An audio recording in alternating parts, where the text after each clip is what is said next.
Good afternoon, everyone. Let me first say what an absolute pleasure it is to have my friend and colleague Annalena Baerbock here in Washington for what have proven to be, as always, very, very good consultations and conversations on an incredibly wide array of issues. And I think that's evidence of the fact that the United States and Germany are partners quite literally around the world on all the issues that matter to our people in this moment, at this time. So I don't think either of us can cover everything we talked about in the interest of time, in the interest of people getting lunch, but let me just touch on a few things, and I'm sure the Foreign Minister will want to do the same. Of course, we spent part of our conversation focused on Ukraine and Russia's ongoing war of aggression against Ukraine. Both of us have recently returned from Ukraine, so we were able to compare notes on our visits, but also make clear that we are both deeply committed to continuing the strong support that we and dozens of other countries around the world have been providing to Ukraine. Military, economic, humanitarian, and that support is being manifested in everything that we're doing right now to help Ukraine as it prosecutes the counteroffensive to take back more of its territory, but also as we think about the longer term and the importance of all of us being able to support Ukraine in all of these areas in a sustainable and effective way as it builds a military for the future, as it tries to develop a strong economy, and as it continues to deal with the horrific humanitarian consequences of Russia's aggression. Ultimately, the objective, of course, is for Ukraine to succeed in its efforts to regain its sovereignty, its territorial integrity, but not only to survive the Russian aggression, which it has and will, but to thrive in the future and to be able to stand strongly on its own feet. And we compared notes on the efforts that we're undertaking with many other countries to enable Ukraine to do that.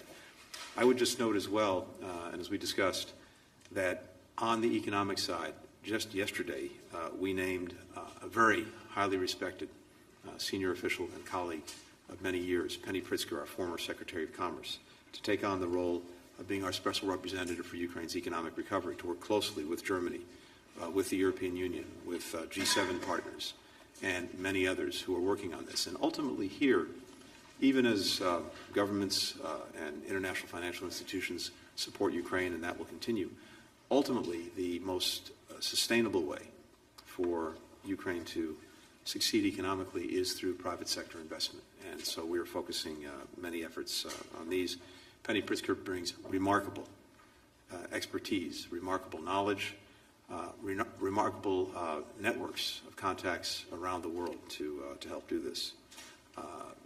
Of course, both of us continue to strongly urge a return to the Black Sea Grain Initiative, which, when it was in force, enabled Ukraine to export well over 30 million tons of grain, enough for 18 billion loaves of bread.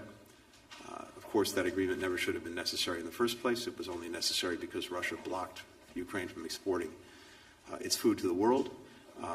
But when the agreement was in force, it at least enabled that food to get out. Since Russia's torn it up, the food is not getting out. The people who are suffering the most are in developing countries. Greater food scarcity, rising prices for everyone, even those countries that were not directly getting the food from Ukraine. And we know, of course, that most of the grain getting out of Ukraine under the Black Sea Grain Initiative was going to developing countries. So I think Russia has only reinforced the opprobrium that it's getting from countries around the world by its actions on Black Sea grain. Of course, we continue to work on alternate routes to get grain out of Ukraine. We also discussed our common approaches to China, and we very much welcome Germany's China strategy. It is very coincident with our own. I think it reflects something that we've seen around the world, both in Europe, in Asia, as well as in the United States, which is a growing convergence in our approaches to China. Both of us, among other things, share the goal when it comes to our economic relationships of de-risking, not decoupling. This was further articulated in, I think, the very strong speech that President von der Leyen gave in her State of the European Union remarks just the other day. We're also very much aligned in our support for peace and stability and maintaining the status quo when it comes to Taiwan, as well as throughout the region. Finally, I think it's worth highlighting that we spoke about regional security in Europe, and particularly Bosnia and Herzegovina. We very much appreciate Germany's leadership when it comes to limiting some of the financial flows to the Republic of Srpska's President Dodik, to both rejoining and strengthening EUFOR's Althea program. And we talked about how the European Union can maintain pressure on actors who are putting Bosnia and Herzegovina at great risk, notably Mr. Dodik, using all necessary tools and boosting the capabilities of the stability mission. Finally, I would just note that Germany has been such a critical partner when it comes to NATO and our work for security and stability more broadly. Its leadership in fulfilling the Vilnius commitments on NATO capabilities has been instrumental. And I would be remiss if I didn't note as well that when it comes to Ukraine, among individual nations, Germany is the second largest provider of support to Ukraine in the world after the United States. That's the kind of leadership we've seen from Germany. That's the kind of leadership that I'm so appreciative of coming from Foreign Minister Baerbock, who's been among my closest colleagues throughout these past year and a half when it comes to dealing with Ukraine and so many other issues. So, Annalena, with that, let me turn it over to you. I guess we'll also have the pleasure of spending the week together in New York at the UN General Assembly. Well, thank you very much, and thank you very much for the warm welcome today and also yesterday evening. I will speak in German, also for the German media. Meine sehr geehrten Damen und Herren, ladies and gentlemen, mit den deutsch-amerikanischen Beziehungen ist es ein bisschen German-American relations are a bit like es zählt it nicht nur is with zum good Hörer friends. zu It's not only greifen, about picking up the sondern phone. sich echt It verbunden is zu important to feel fühlen, a real gerade auch connection, wenn man nicht especially miteinander when spricht, you're zu not. wissen, der andere ist And da, also knowing man kann sich when voll the und other ganz is not there, auf but ihn that he's still verlassen. there in the background and that you Dazu can rely trägt on him. in diesen Zeiten And in these die times, beiden Administrationen the Biden bei. administration is Dazu making a trägt huge aber vor allen contribution Dingen auch das to that, vertrauensvolle and also Verhältnis the zwischen trust-based Kanzler und dem relationship between the US-Präsidenten Chancellor and the und US auch President, der and enge also the Austausch close exchange zwischen uns beiden between the two bei. of Und us. dazu möchte And ich I meinem Kollegen would Tony like Blinken, to dafür möchte ich dir, lieber Tony, thank my herzlich colleague Tony danken. Blinken. Tony, thank you so Man much könnte auch for sagen, that. du hast den One could Atlantik etwas also say schmaler you, gemacht. the Atlantic has shrunk a bit Wir haben thanks das to in den you. letzten anderthalb And Jahren immer we've wieder erlebt, seen dass it uns over the eben last nicht 1.5 years again and ein again Ozean that voneinander we're not trennt, divided sondern by dass an er ocean, uns but that gemeinsam verbindet. this ocean is linking Bei meinem Besuch in us. Texas habe ich During my gespürt, visit to es Texas, lohnt I sich was able jede to see Anstrengung, that it weiter is in worth diese every Freundschaft effort zu to investieren, invest in in die this friendship, Vielfalt der Menschen, in die the diese diversity of the Freundschaft people ausmachen, who weil carry genau this diese friendship Vielfalt forward, ist die because it Stärke is this unserer diversity that Demokratie. is the strength of our In democracies. unsere Freundschaft zu investieren, Investing in haben our wir friendship is something zugegebenermaßen that etwas we have unfreiwillig done als early Deutsche on, auch schon a früh bit gemacht, als wir unwillingly, if I unseren may say größten so, when we Exportschlager let one of our Dirk biggest or Nowitzki tallest nach Dallas export in die hits, NBA Dirk ziehen lassen Nowitzki, haben. who Wie went man to aber Dallas to sieht, play in wenn the man früh NBA. investiert, But as we geschadet can hat es see, uns nicht. early Das zeigte investments are insbesondere never harmful, das and Halbfinale we und das can see Finale this with letzte the Woche. finals that have taken place last Noch week mehr verbindet uns and the aber semifinals. But we are eins. also Wir linked stehen even ein more by für unsere another thing. Sicherheit, We stand up für for each unsere other's Sicherheit security in Freiheit. in freedom.